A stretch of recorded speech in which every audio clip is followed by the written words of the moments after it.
May palitan umano ng mensahe sina Pangulong Marcos at dating Undersecretary Adrian Bersamin kaugnay ng kickback sa flood control projects.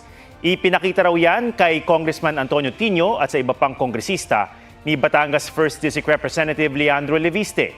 May report si Tina Panganiban Perez.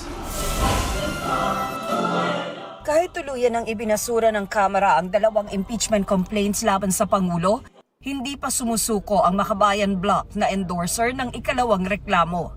Sabi ni ACT Teachers Party List Representative Antonio Tino, may ebidensyang lumahok at nakinabang si Pangulong Marcos sa kickbacks mula sa flood control projects.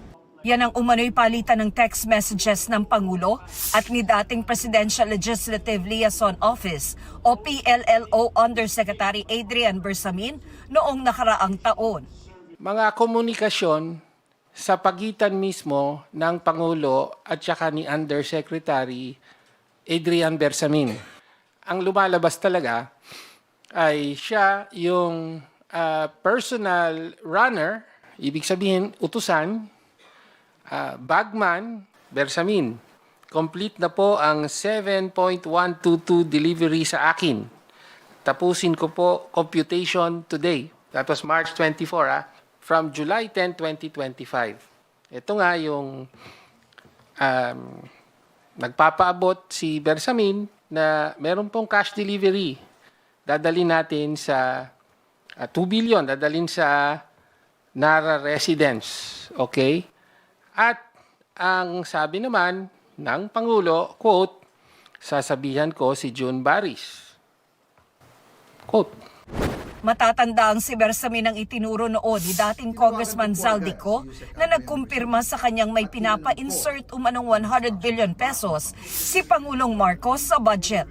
Si Bersamin din daw ang nagbigay kay Ko ng listahan ng mga pinasisingit na proyekto na mula umano sa Pangulo. Tahasan na itong itinanggi ng Malacanang noon.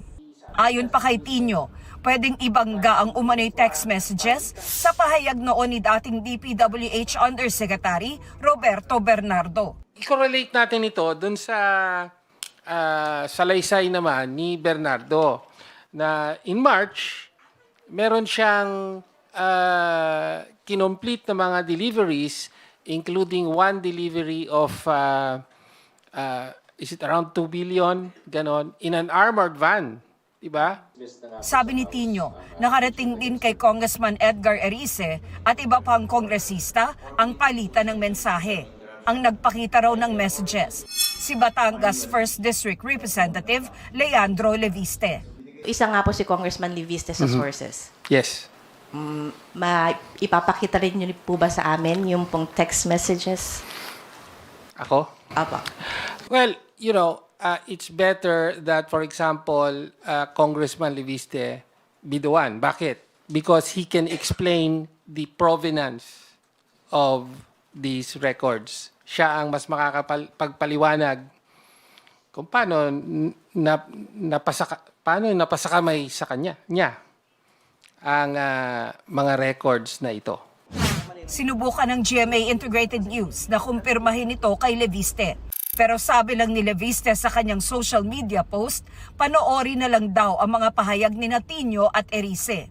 Kinumpirma naman ni Erice sa isang text message na ipinakita ni Leviste ang palitan ng messages ng Pangulo at ni Bersamin. Anya, natakot daw si Bersamin na maging fall guy kaya gumawa ito ng affidavit sa bahay ni Leviste sa Batangas. Nagpakita pa raw si Leviste ng CCTV footage ng pagdating ni Bersamin at ng ilang abogado sa bahay ni Leviste. Pinag-aaralan daw ng grupong Makabayan kung paano pa magagamit bilang ebidensya ang text messages. Hinahamon natin ang Office of the Ombudsman, gayon din ang kapulungan na ito. Itong bagong developments na ito, seryoso at hindi dapat ipagsawalang bahala. Giit naman ang Malacanang, walang katotohanan ang mga ibinabato ngayon sa Pangulo na mula raw sa mga nais magpatalsik sa kanya.